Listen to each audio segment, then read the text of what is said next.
रेणुकाजी विधानसभा क्षेत्र के भाजपा उम्मीदवार नारायण सिंह के नामांकन के बाद किए शक्ति प्रदर्शन अथवा जनसभा के लिए भाजपा के प्रदेश अध्यक्ष सुरेश कश्यप का चौपर से पहुंचना चर्चा में रहा। इस दौरान भाजपा विरोधी दलों के लोग यह कहते सुने गए कि केंद्र और प्रदेश में सत्तासीन भाजपा इस चुनाव में पानी की तरह पैसा बहा रही है। भाजपा द्वारा सुरेश कश्यप की अध्यक्षता में आयोजित जनसभा में सिरमौर जिला परिषद की चेयरमैन सीमा कन्याल, मंडल अध्यक्ष सुनील शर्मा, हाल ही में कांग्रेस से भाजपा में शामिल जिला परिषद अध्यक्ष राजेंद्र ठाकुर व पूर्व बीडीसी सदस्य चेत सिंह तथा बीडीसी चेयरमैन मेला राम शर्मा आदि ने अपने संबोधन में गिरिपार के हाटी समुदाय को जनजाति का दर्जा दिए जाने का मुद्दा प्रमुखता से उठाया। भाजपा प्रदेश अध्यक्ष सुरेश कश्यप ने कहा कि 55 साल पुरानी गिरिपार के हाटी समुदाय की मांग पूरी होने से क्षेत्रवासियों में भारी उत्साह है और इस मुद्दे पर रेणुकाजी में भाजपा की शानदार जीत तय है। दूसरी तरफ कांग्रेस उम्मीदवार विनय कुमार के समर्थकों द्वारा भी मुख्य बाजार में बड़ी रैली निकाली गई और बाद दोपहर जनसभा का आयोजन किया गया। पिछले 2 विधानसभा चुनाव में भाजपा को धूल चटा चुके कांग्रेस उम्मीदवार विनय कुमार ने पत्रकारों से बातचीत में कहा कि इस चुनाव में महंगाई, बेरोजगारी व भ्रष्टाचार के अलावा हाल ही में भाजपा नेताओं द्वारा किए गए हवाई उद्घाटन के बावजूद विभिन्न संस्थान अथवा कार्यालय शुरू न होने जैसे स्थानीय मुद्दे भी वह उठाएंगे। इसके अलावा पहली बार विनय कुमार गिरिपार के हाटी समुदाय को जनजातीय दर्जा दिए जाने पर भी अपना रुख स्पष्ट किया। उन्होंने कहा कि अब तक इस बारे में अधिसूचना जारी नहीं हुई है और भाजपा नेता इसके बदले वोट मांग रहे हैं। उन्होंने कहा कि इससे पहले भी 2 चुनाव में भाजपा इस मुद्दे पर वोट मांग चुकी है। कांग्रेस व भाजपा के अलावा आज देवभूमि जनहित पार्टी के उम्मीदवार जगमोहन धीमान द्वारा भी नामांकन भरा गया और पार्टी के कार्यकर्ताओं द्वारा रैली निकाली गई। राजगढ़ से जीडी शर्मा की रिपोर्ट।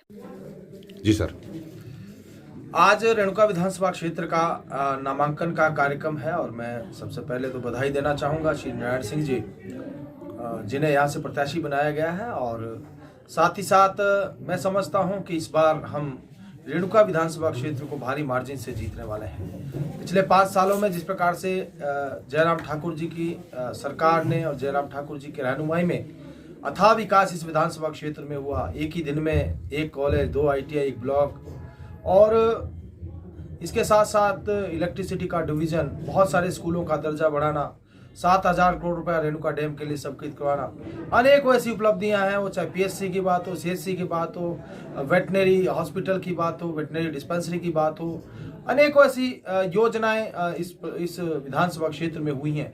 और सबसे बड़ा जो इस क्षेत्र की 55 वर्षों से चली आई मांग, इस हाटी कम्युनिटी को जनजातीय का दर्जा देना, मैं समझता हूं एक बहुत बड़ा कार्य इस क्षेत्र में हुआ है। और आज इस विधानसभा क्षेत्र की समस्त जनता भारतीय जनता पार्टी का आभार प्रकट कर रही है कि उन्होंने जो एक मुद्दा था और पुश्तों को जिसका लाभ मिलेगा, इस क्षेत्र के जो हाटी कम्युनिटी को जनजातीय घोषित करना, और सभी लोग इस उपकार को, उस ऋण होना चाहते हैं, उस ऋण को समाप्त करना चाहते हैं, भारतीय जनता पार्टी को समर्थन देना चाहते हैं। और मैं समझता हूं इस बार रेणुका विधानसभा क्षेत्र में बहुत बड़े मार्जिन से जीतेंगे और प्रदेश में भारतीय जनता पार्टी की सरकार को विराजमान करेंगे। लोकल इश्यूज उद्घाटन वगैरह जैसे अभी देखिए, ऐसा है कि जितने भी इस सरकार ने अभी तक कार्य किए हैं वो धरातल पे कोई नहीं उतरे हैं और सभी कार्य है जो उनकी नोटिफिकेशन तक सीमित है, कागज़ तक सीमित है।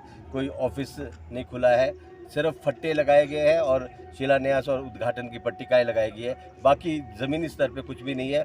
उस चीज़ को हम बुनाएंगे, लोगों के बीच में जाएंगे। आपके घोषणा पत्र में विशेष क्या है?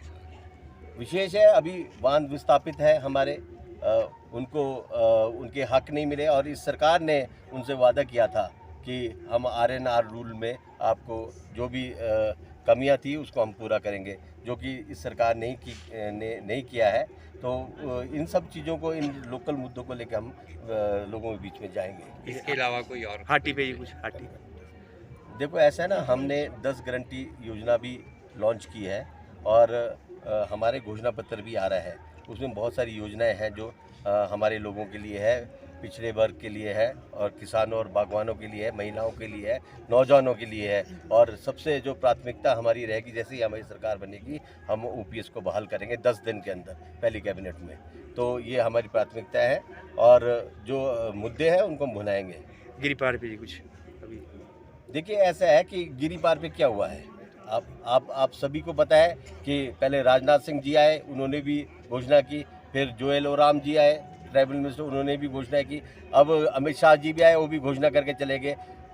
लोगों के हाथ में कुछ नहीं है, लोगों के हाथ में ना नोटिफिकेशन है ना किसी के सर्टिफिकेट बने हैं, तो हम नहीं मानते कि क्या कहते हैं कोई हाटी मुद्दा हुआ है। हाटी मुद्दा एक जुमला है और ये हम इसको नकारते हैं।